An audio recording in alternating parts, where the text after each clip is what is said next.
What's up, everybody? Welcome to Free Lady. I'm your host, Brittany McQuethy, your favorite person ever. I'm just kidding. I mean, I kind of am, maybe, hopefully, right?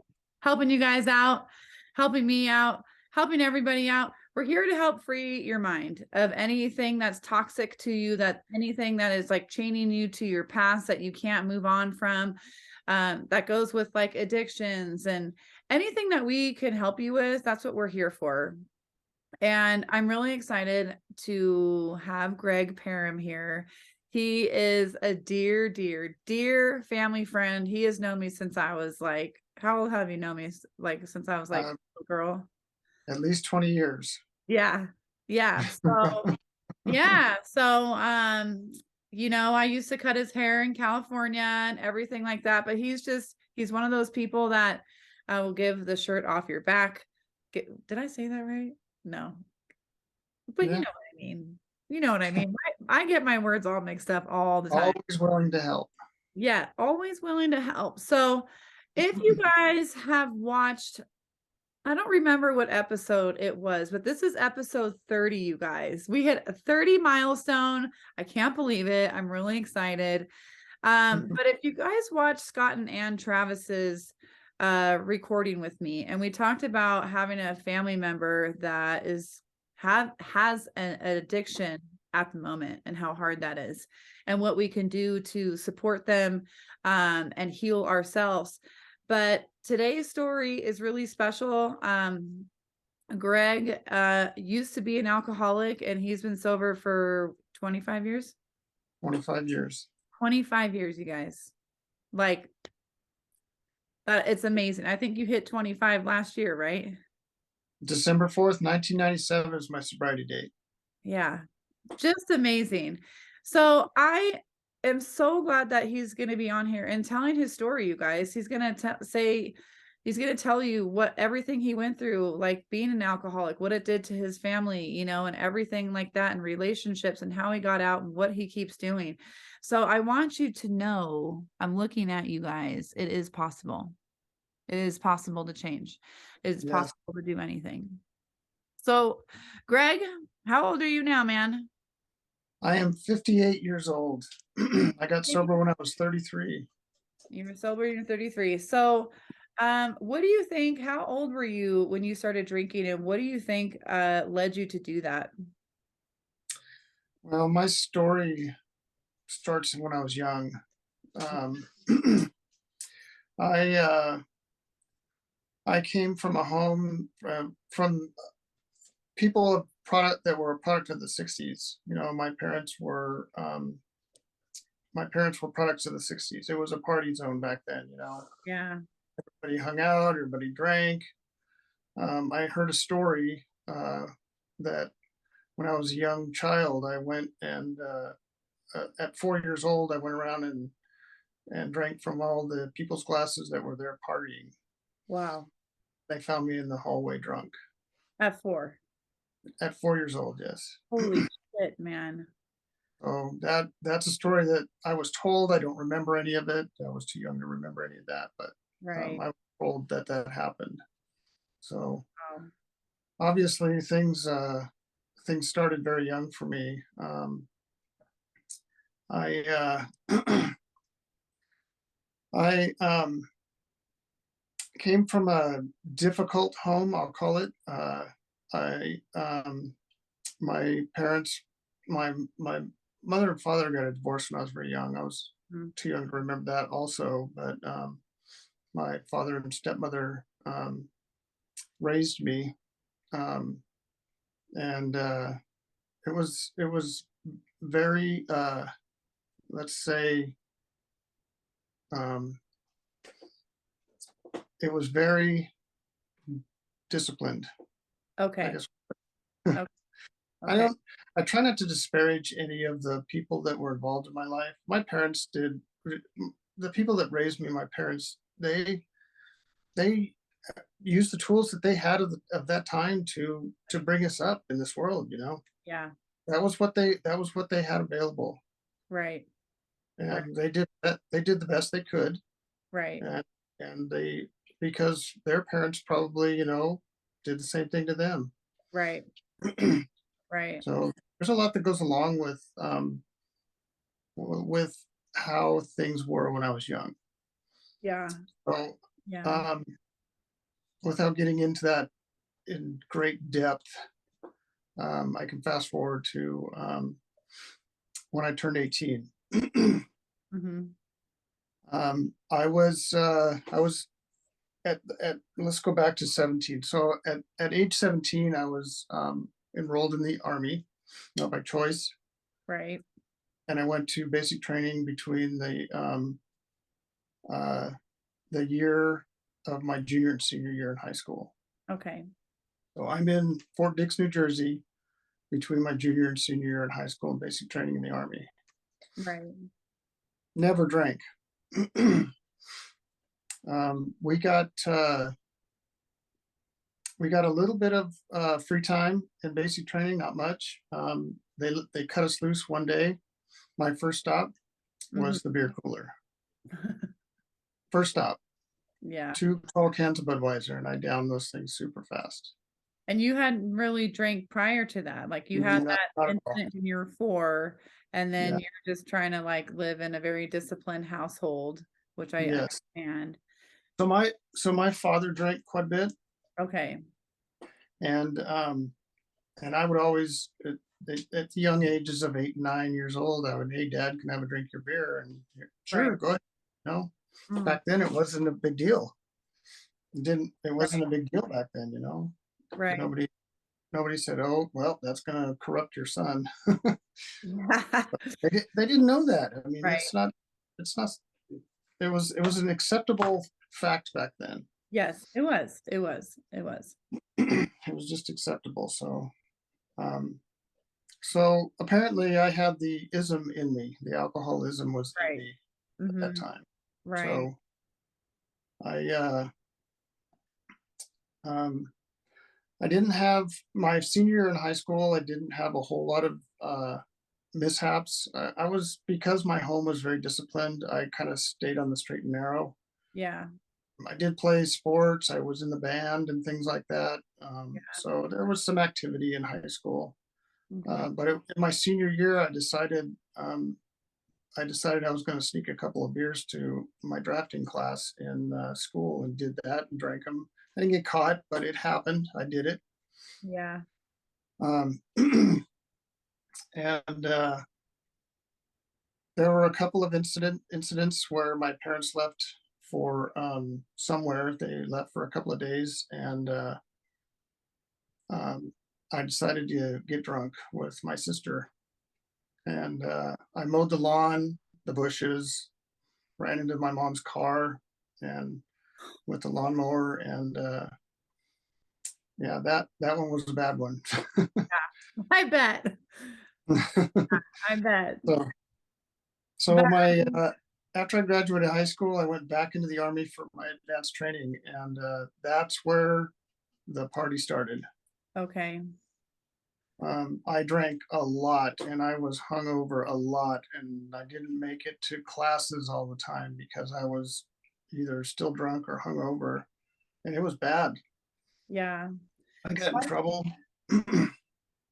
why did you feel like you had to numb yourself at that time in your life? Well, there was a lot of animosity for how things were Okay. at my home. Yeah. So I medicated.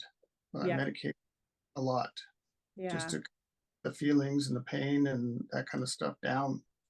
Mhm. Mhm. Mhm. So I um after I got out of the army, I came home, and 3 months later I left home. And Okay. it was because of a situation that happened at the house where my stepmother uh, did something that made me leave. Right. So I left, and I never went back. Yeah. I was 18 years old, 3 months into 18 years old. I had no place to go. Mm. I slept in my car for quite a long time. And that's where I started drinking. That's where my drinking career began.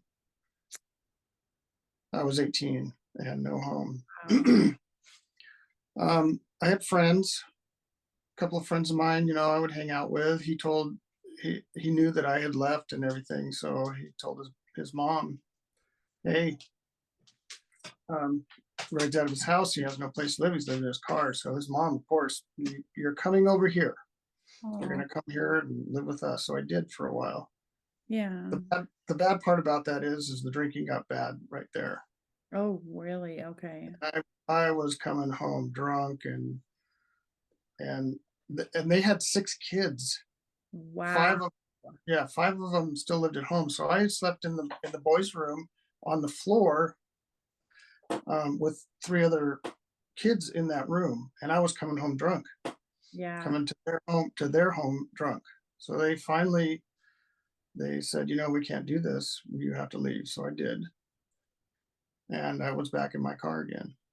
Wow. So I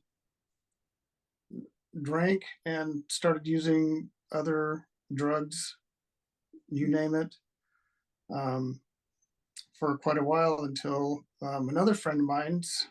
Uh, it wasn't his parents. He was renting a room from them. Okay. They said, "Oh, you're coming over here." So I went over there. Right. Same, and it got worse. Right. So I was just drinking and drinking and drinking, and they cut me loose. So I'm out again, back in my car. Did you have a job at this time or? I mostly kept a job. Yes. Yeah. Yeah. I I bought a trailer that was in a storage yard and decided to move in there, which I did, and without the permission of the owner of the storage yard. So I lived there for like 3 or 4 years, and that was the worst experience that I could imagine. It was nothing but alcohol and drugs over there. Wow. Wow. Um, and it was bad. Right. Right. So I was I was drinking heavily. I was using um, marijuana, cocaine, methamphetamines. That was I did that for quite some time, Yeah. and so some incidents happened where police were called and my trailer got trashed. It was vandalized by a friend of mine. Oh gosh. So I was out back on the street again. So another friend of mine's parents decided, nope, you can't live out on the street. Got to move in over here. So I did, Yeah. and it was the same thing. Same thing happened Right. again. Too Right. drunk to be there, and they had 2 sons, and their sons were the same way as me. So it was all kinds of fun. Yeah. Right. It kind of sounds like, with growing up with, parents that didn't support who you are, right? And, not having the tools to give you tools to learn how to cope with your emotions and everything like Mhm. that. Because, back then, you know, we're not supposed to have emotions. We didn't talk about our feelings, and so, I say that about, just like even my own mom, she did the best that she could. And I I know that, and so, but in the long term, when you're not giving your child the best tools that they can to survive as an adult, then, your mind is like a child, like the whole time, and covering and medicating with drugs and alcohol because you don't have the tools. And, like therapy wasn't like a huge thing back then either, so it was kind of like, I'm assuming for that's how it was, like, you just didn't know what to do, and then all these people taking you in, when you're not supposed to do that, right? You're supposed to let them hit rock bottom, but they didn't know. They didn't know No, until you no, got there, but it's amazing that they did give you a roof over your head at that time, and, I'm sure it was kind of does that feel weird for you? Like, you're medicating from, your trauma of your childhood and your parents, and then you have these parents, like, trying to love you, and you just didn't know how to receive it. Do you remember that being, like, a weird feeling or? I did, yeah. Because that wasn't what I received it when I was at home, so I didn't expect Right. it from anyone else. Right. So it was a very strange new thing, but I was so deep into my drinking career, my alcoholism, and my drug Right. addiction that I didn't really care. Right. I just wanted to have fun Right. because I didn't do that when I lived at home. I didn't have fun. You didn't get to be a kid. I didn't get to be a kid. No, Yeah. Yeah. there was spots where I was able to be a kid, but there were a lot of areas where I wasn't.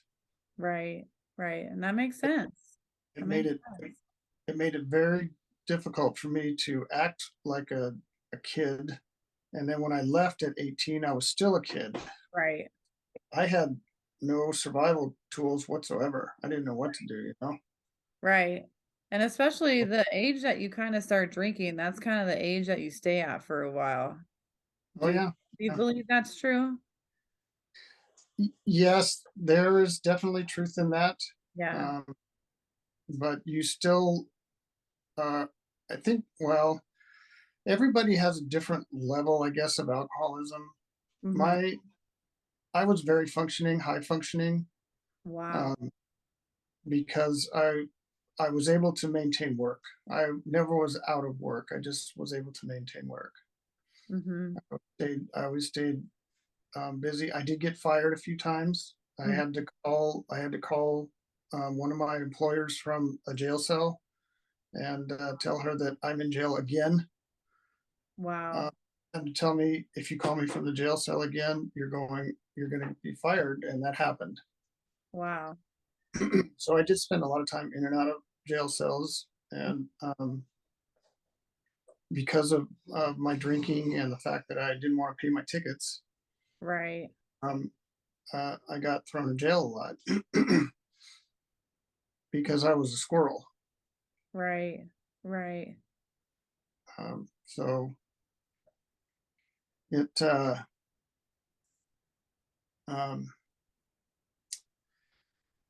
it was it was. I mean, I thought it was fun at the time. When you're out there drinking and partying and having a great time, it's fun. Right. But no, but it's not. Because Yeah. the after. Yeah. And so this continued through like your 20s then too. So that's a long time. Yes. And what did you go through like in your 20s? So in my 20s is when I first got started in construction. I got my first job in construction when I was in right around 20. Okay. And construction crews back then, they used to drink on the job. So it wasn't a big deal. It wasn't anything um, odd for me to be on the roof of a house framing 2 stories up drunk. Wow. So it was uh, it was an acceptable fact that people drank on the job. Some companies weren't like that, but some companies I worked for were no big deal. And a couple of them, they're, hey man, come on back here. We got some lines for you. Oh shit. Yeah. So that's when you stay up for 2 weeks, Right. you just work because there's nothing else to do. We know what tweakers do. Right. They make shit. Oh yeah, totally. They just make a mess out of everything. Totally. Totally. So So you're drinking, you're working. Are you like dating at this time? Like how like do you have a place at this time and like as you are doing construction? between say like 20 and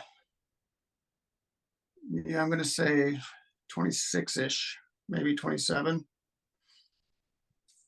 Yeah. I was in and out of homes. I worked for a real estate investor who was really cool, totally cool guy.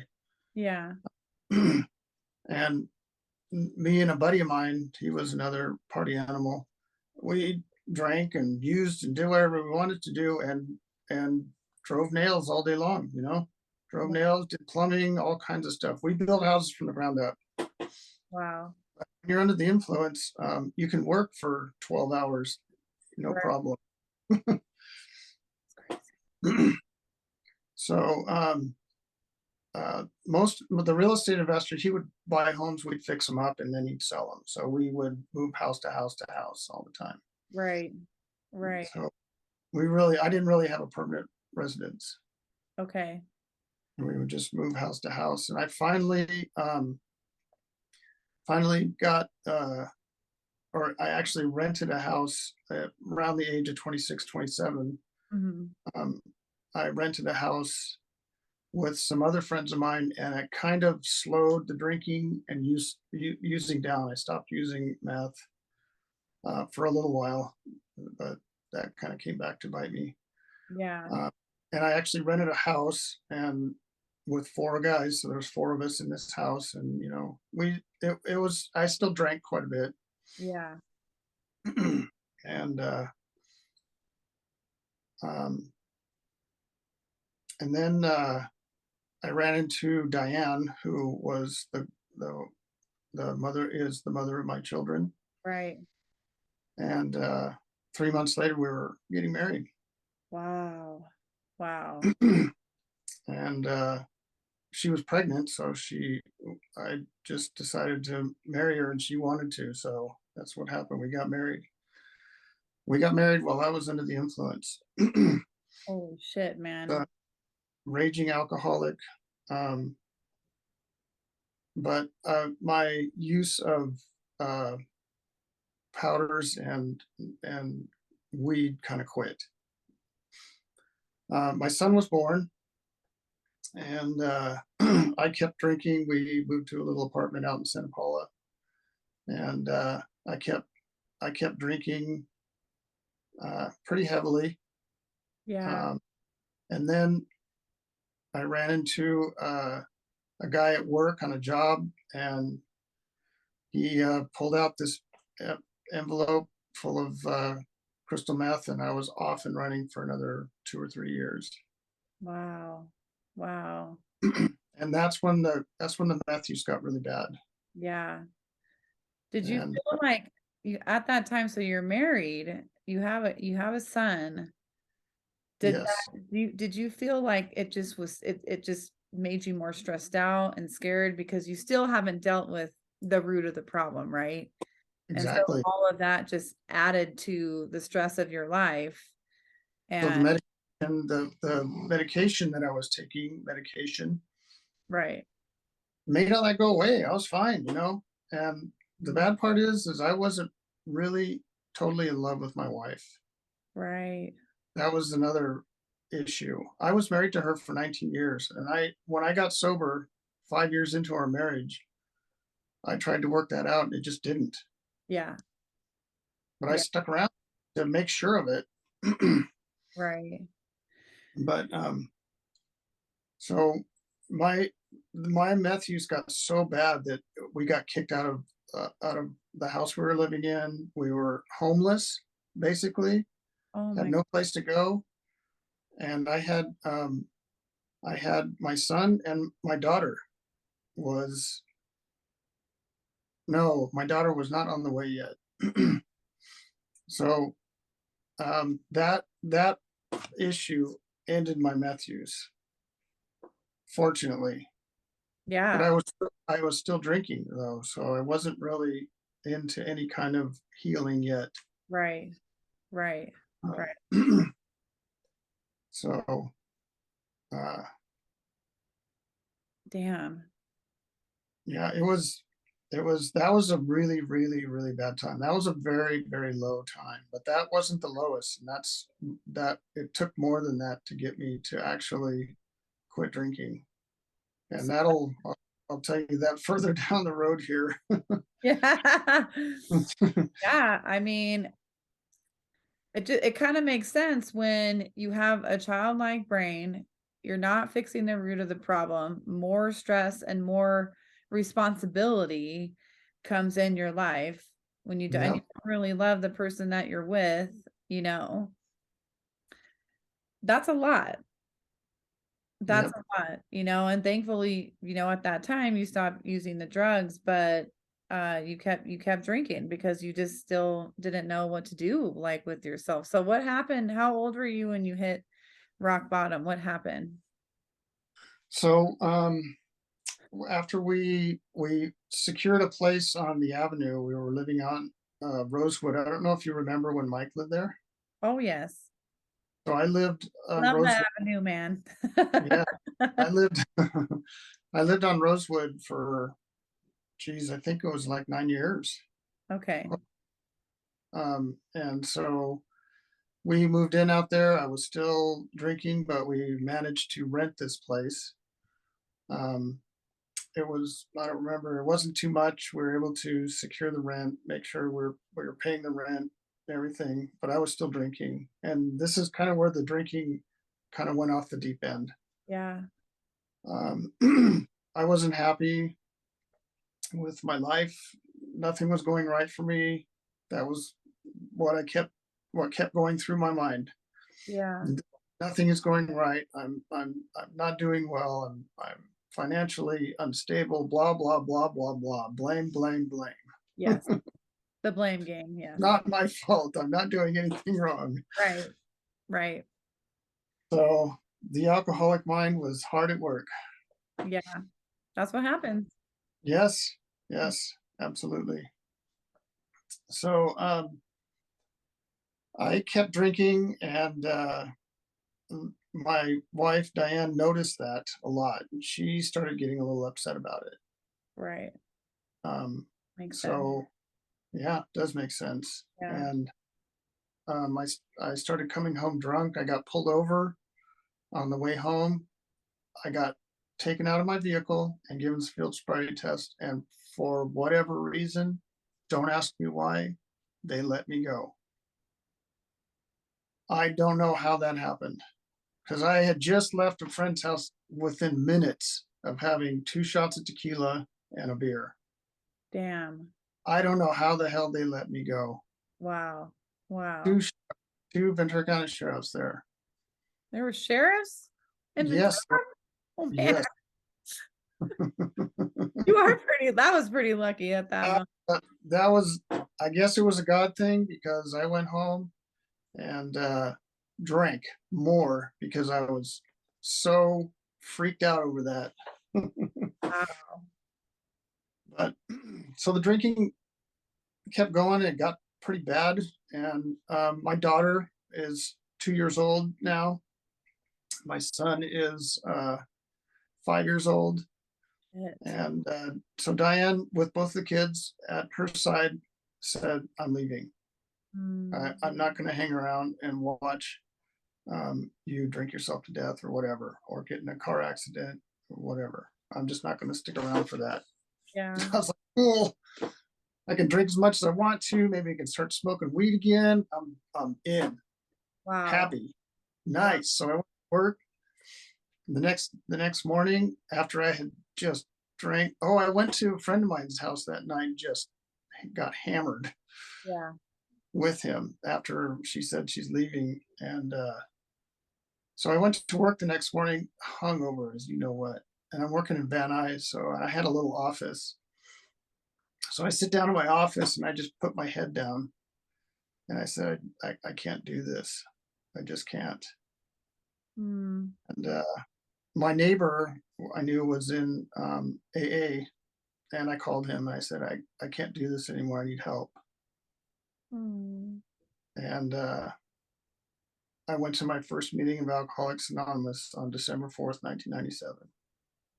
That was the last drink I took 25 years ago. I don't know And why I'm getting emotional.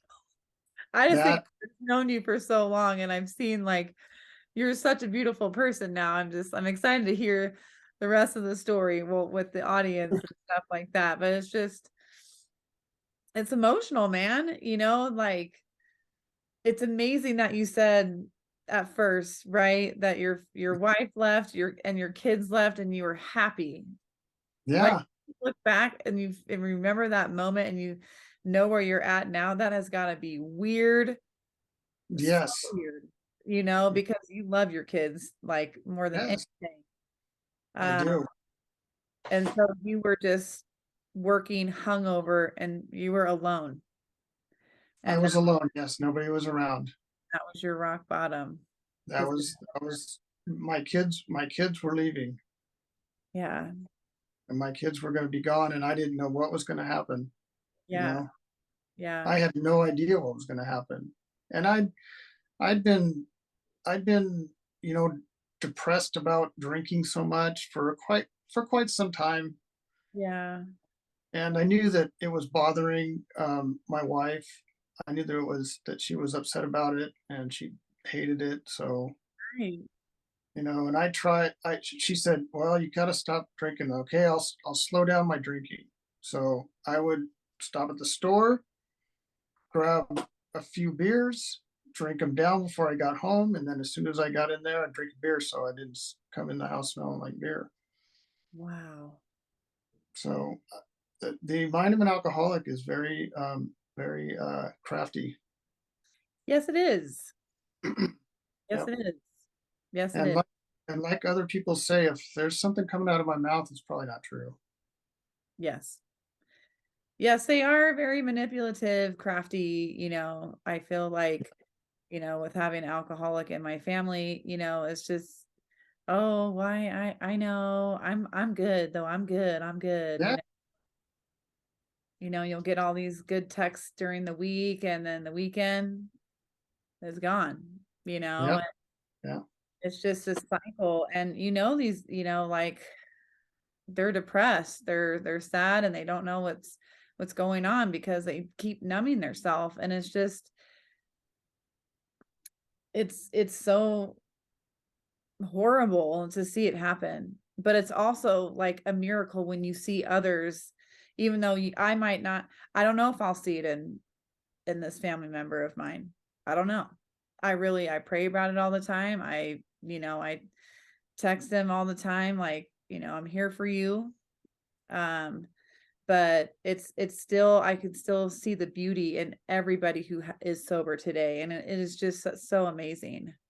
um so when you were getting sober, Greg, like, how hard was that for you? And when did you realize, like, the root of the problem of why you were drinking and hiding behind who you really are today? Well, so my step into the recovery world was more of a leap, I guess, Yeah. because I was done. I was done with my life as it was then, with all of the stress and all of the hangovers and all of that stuff. I was just done with it. I was so done. So I jumped into recovery with both feet. Yeah. And you were 30. And it wasn't easy. It's not easy. Yeah. It's work. You have to work at it. You have to work at it. And I was involved in AA to begin with, which is good. AA is a great program. A lot of people get sober and stay that way, but I kind of took it a step further and jumped into a Christian program, Mhm. um, that had a very in-depth, step study, and I did that. I was involved in that group for 25 years, Wow. and we there's still, 4 members of that group, that still communicate and talk all the time. One of them's my sponsor. Wow. Wow. So we did the steps every year. We started on in January on step 1, finished in December on step 12. Wow. And in those steps, we took our lives apart, basically, Yeah. and talked about all of those little things, that what happened at home on this day, what Yeah. did that what kind of things happened to you that drove you to being climbing inside of your shell, or going out and drinking when you're older, or whatever. Right. All of those issues were written out on paper, Yeah. and we took them, one at a time. Yeah. It's And hard.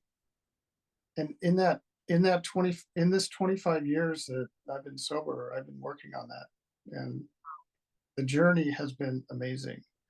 Yeah. So I'm not a big book thumper. I don't thump the Alcoholics Anonymous big book, but there are 2 pages on there that I will always remember the page numbers and the paragraphs.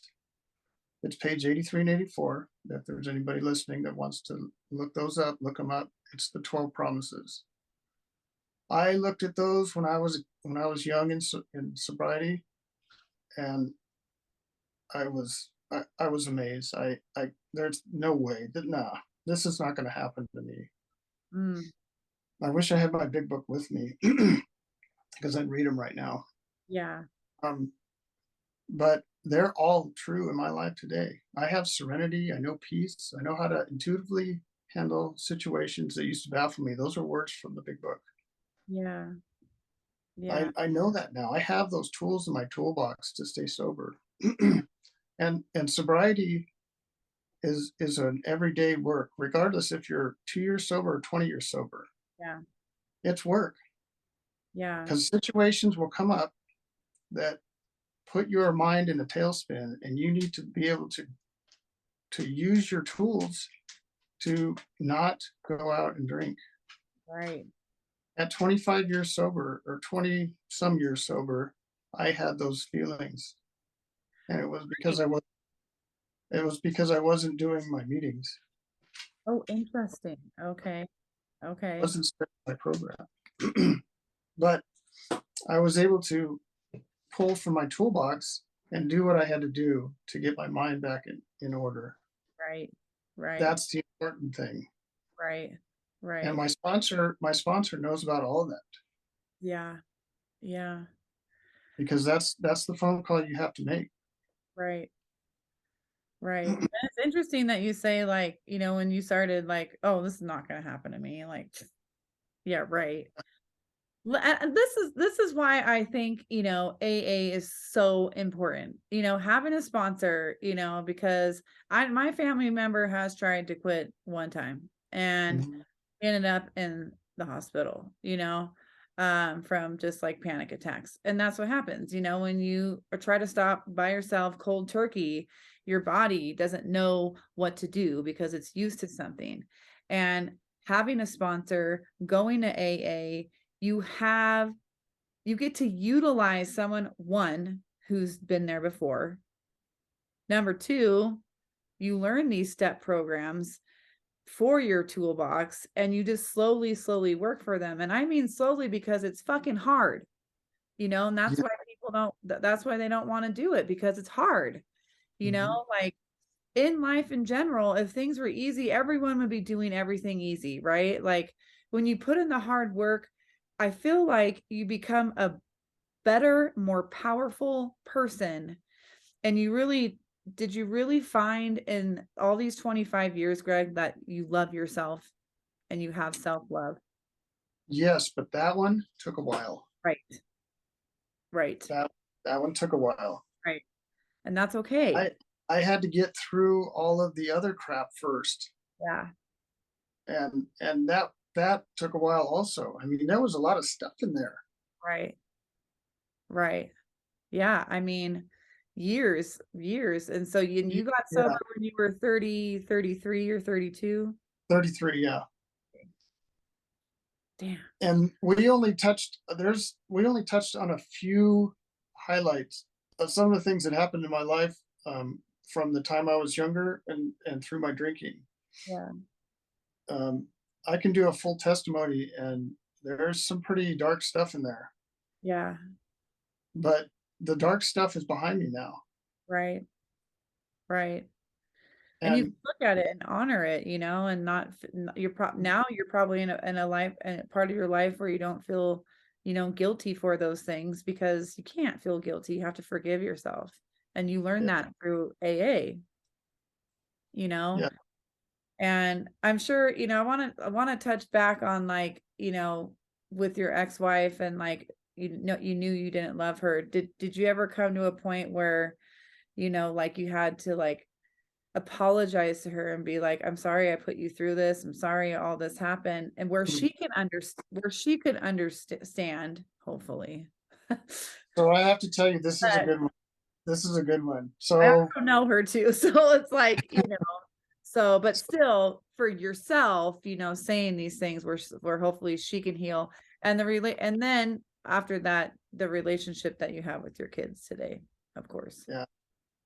So we we do the steps. Step 4 is doing a personal inventory, and when we were wrong, promptly admit it.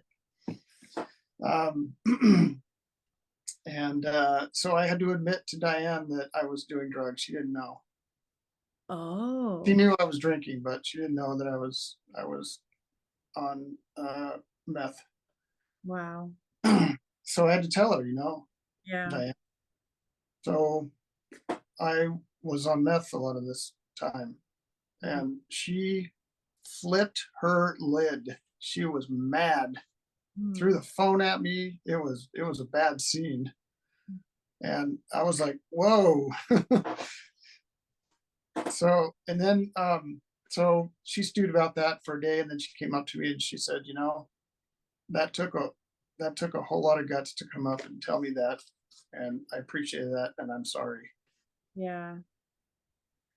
Well, I mean, it's got to be hard, I mean, Yeah, pro- yeah, with kids, and like she probably just freaked out. It's like, oh shit, what if the kids saw this? What if the kids got it? What I mean, it probably was yeah, like had yes. something to do with that. Of course, she's a mother, and she's a great mother. She's a Yeah. really good. Yeah. So yeah, she's just watching out for the kids. Yeah. So so I s- I got sober and I worked on myself. So the program is a very selfish program because you have to work on yourself. You have to do things for yourself. You have to go to meetings. I go to a lot of meetings. You have to talk to people. You have to talk to your sponsor. So you're not involved with your marriage. Right. And you're also not involved with your kids as much. I mean, I did as much as I could. Yeah. Into my sobriety, I decided that my employment was going to be um, tailored around being able to spend time with my kids in the afternoon. So I did that. Yeah. Uh, but being in the program, I was working on myself, and she went to Al-Anon a couple of times, but Right. she didn't like it for some reason, whatever reason, I don't know, and I think it's her personality is just that way. Yeah. Um, That's okay. I so mean, it's not for everybody. yeah, Al-Anon, just so you guys know, Al-Anon is where someone like I can go dealing with a family member that has an addiction. They help give you tools for you to heal, how to be, how to act, and what to do in situations. Al-Anon is amazing. yeah, Amazing. I've learned a yeah. lot from Al-Anon personally. Um, but that's what Al-Anon is, you guys. Like, and if you are that person dealing with family members, check it out. It doesn't hurt, it doesn't hurt. And again, like it's not for everybody, and that's okay. And I also want to like say, like, it is, I feel like you shouldn't have to say selfish, Greg, because working on yourself is never going to be selfish. Loving yourself is never, ever, ever going to be selfish, right? But it might feel that way at the time just because like, you want to be a good role model for your kids. But I You think, can't you can't be a good role model for your kids while you're drinking, and right, exactly, early on, yeah, or early on in recovery, you still can't be that way because you're still dealing with those issues. right, The reasons why you drank, the right. reasons why I was dealing with those issues, and I wasn't a whole person. Yeah, that's so crazy. Yep. But, you know, and that's the thing, you guys, like it took a long time for Greg to get to this point, but he never quit. He never gave up, and every day was better. And now you have a great relationship with your kids. Yes. So if you are going to decide to get into a recovery program, and I would encourage it if you're listening to this and you feel like you need recovery, it's going to be work. You have to work at it. And if you give up and go back out drinking, then that's going to be on you. And I agree with what other people say. If if you're gonna not gonna get into recovery on your own, nobody can make you do it. It just it can't they can't do it. You are your own person, Mhm. and and you're going to make your own decisions. Right. And being being in recovery is not an easy task. Yeah. My dad just walked in. Sorry, That's okay. All I good. lost my train of thought. But yes, so recovery is work, and if you don't want to be there, you're just not going to do it. Right. Yeah. You have to want to do it. Like, I know, like, for us and, our particular family member, like, the choice has to be that person, and we can't do anything about it. And you've helped me so much, Greg, with so much through all the years. It's been 15 years, dealing with this, and I've learned so much from you. And like, I know the power and the hard work that you went through, and but you also in return can help others who are going through it as well, and it's just a really neat thing to be in it, go through it, and then give back, right? Yes, yes. So if anybody is thinking about uh, getting a sponsor, I'm willing to do that. Yeah, I can be a temporary sponsor. I can be a long distance sponsor. yeah, Whatever you need. If you have questions, contact me. I don't know if I can link my YouTube or Facebook or whatever to your channel, but I'll do that. yeah. We can put it in the Uh, link at the bottom for yeah. sure. Information. Okay. Yeah. Okay. Well, I'm more than willing to help. So how do you feel today, Greg? Like, how is your life today? How do my you feel life, about your my life? life is way better. um, I have I have the best relationship with my children. Um, I am single right now, by choice. Hey, um, ladies. I'm just kidding. you know, I got to put it out there. Um, Good man, you guys. I swear. Woo, good man. yeah. Uh, um, my relationship with my children is incredible today. It literally is incredible, and that would not be present if I did not stop drinking. Yeah. It, guarantee it. I would be either dead Yeah. or homeless right now and on the streets somewhere in Ventura, sleeping under a bush, because that's where I was going. Right. I was going there. I was on my way there, and something told me to stop, and I did. Yeah. Something told me I needed to, this needs to change, and I did. Yeah. Well, and that was probably God telling you that. And then you ended up being in like a Christian AA, which, you know, Yes. God wanted you to share your story and be there for your children. And like, I fully believe that. And you, Well, my step into the Christian AA programs led me back to church. yeah. I ended up at Bible Fellowship Church in Ventura for quite a long time. I volunteered. Um, I got closer to God, and which was awesome. Yeah. And so there's another special thing that happened in my sobriety that will be the most special thing that will ever happen to me. I think so far that's what's happened. I'm an ordained minister. Yeah. I can marry people. I married myself. Isn't that awesome? Yeah, it was awesome when I remember when you got that and then you got to be that for your son, right? Yeah. Yeah. Yes. And I've actually married my nephew into his wife. Yeah. It's so beautiful. And That's that only happens in sobriety. yeah. If I was out there drinking and using still, You this wouldn't would get not, the beautiful life that you have. yeah, this would not be happening. Yeah. I'm thank Go I ahead. am very, very thankful for that. Yeah. Yeah. Well, I'm thankful you're here. I mean, you've been such a great family friend to us for so long. And yeah, I know you do anything for us. You have done anything for us, and it's just been amazing. But I want to touch base a little bit on a current situation. I, there has been a lot of suicides lately, a ton. Actually, when I called you and told you that I was going to be late because of an accident, there was actually a guy trying to jump off the bridge. I saw Oh him. my, And that's the reason why I'm bringing this up right now.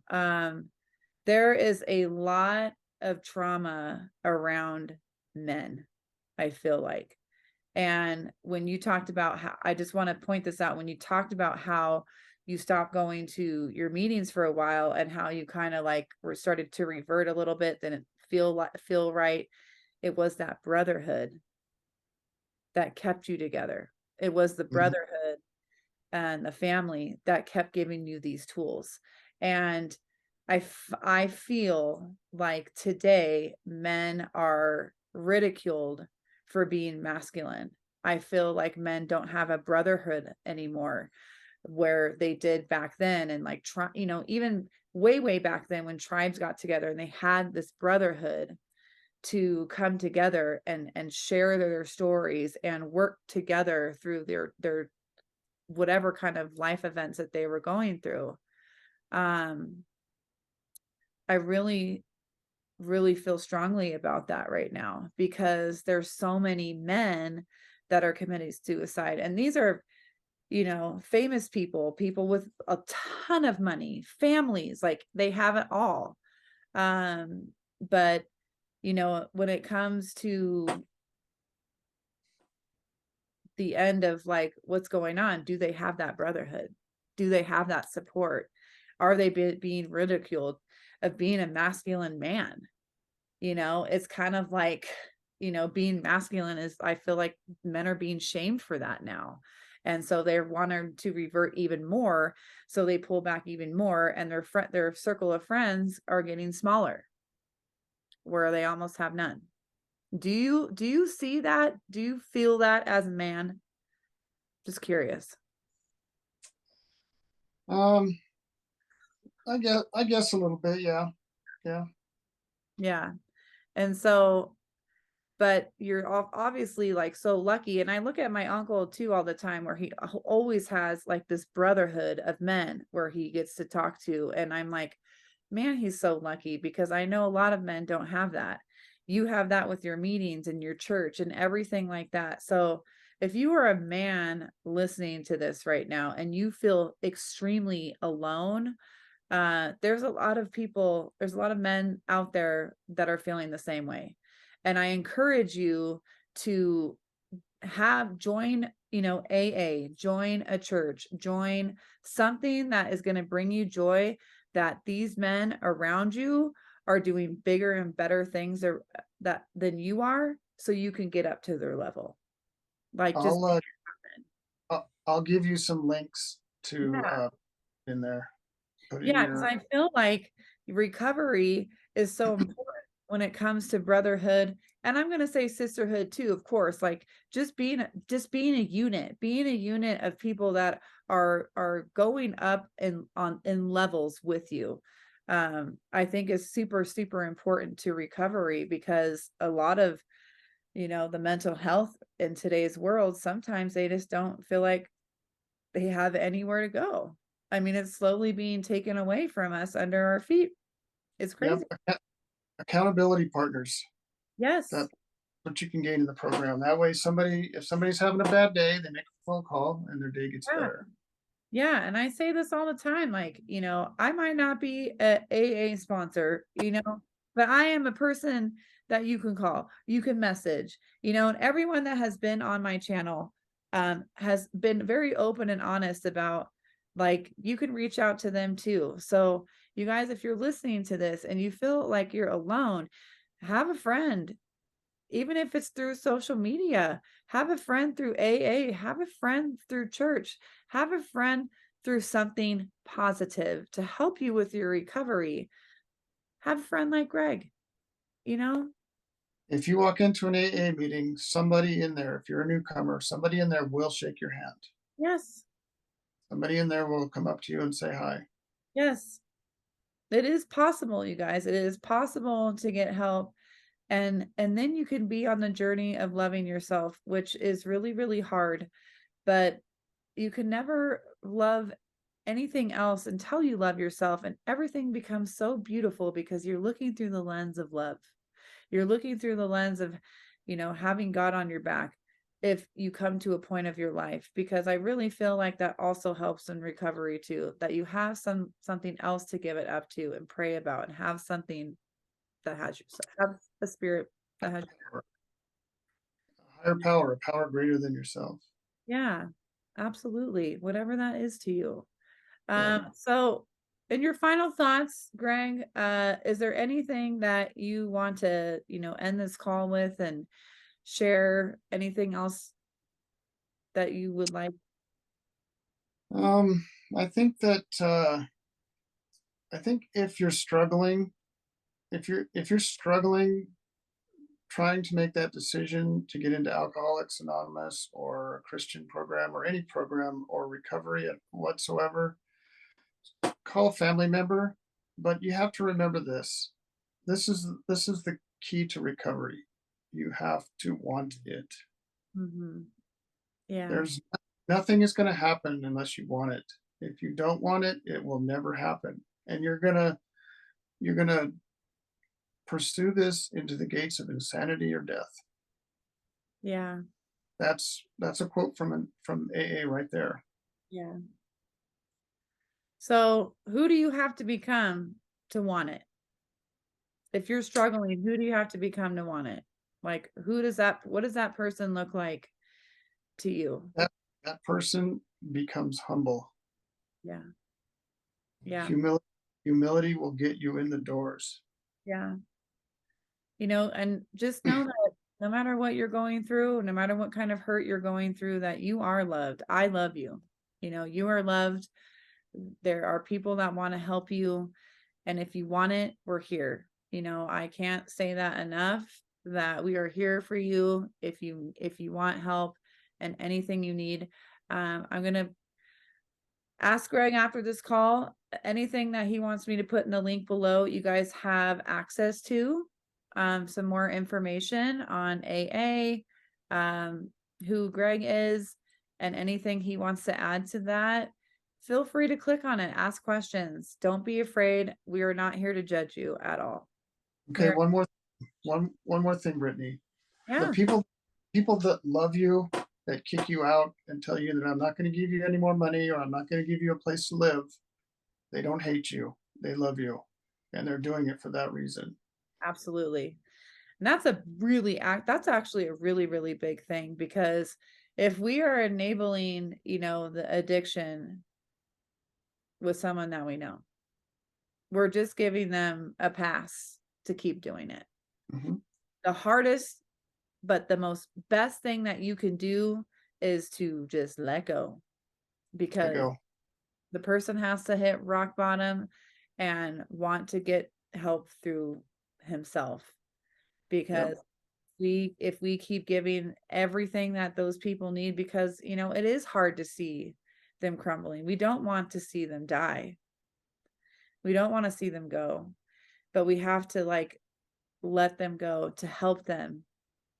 It's a kind of a double-edged sword right there, because you love Lord, so yeah. much and you just like you don't know what to do, but it's the best thing that you can do. And everybody that is in recovery, who's sober or has dealt with it with a family, they will all tell you that. And so if you are dealing with issues with addiction right now and people are, kicking you out, not giving you things, it's because they love you. It's because they want you to get help. So remember, who do you have to become to get help? Who do you have to become to want it? And I hope you do. And we are here for you. So, Absolutely. Greg, thank you for sharing your story. And I'm sure there's a lot of more darkness in there, but as anyone can imagine. And so, this is somebody who drank for a really, really long time, used drugs, and has been sober for 25 years. And, it's interesting because I remember when we were cutting your hair, remember in 2020, and I was like, man, it gotta be real hard right now because everyone's just like back going crazy. And I remember talking to you about that, and you're like, it is hard right now because everybody is just up in arms and it's going crazy and stressful. But that's what you learn in a AA. That's what you learn in the family that will support you and always give you those tools. Yeah. So, um, thank you so much for sharing your story. Like, I really appreciate it. And I hope whoever is watching out there, I hope this helps you. I hope this brings light to your life that anything is possible. Anything is possible. You have the choice to do whatever you want because you are unique, you are beautiful, you are powerful, you are strong. So find it in you to want to get help, and we are here for it. Yep. And it was my pleasure to do this for you tonight, Brittany, and I love you very much. I love you too. So, okay, you guys, this is episode 30. And I hope you guys enjoyed it. And we will catch you on the flip side. Please reach out for any questions. Look at the links below. And if you have any questions about that, just let us know. Other than that, have a great Monday, you guys. And let's get on that journey becoming free and freeing our minds. Love you guys. Bye. Peace. Okay.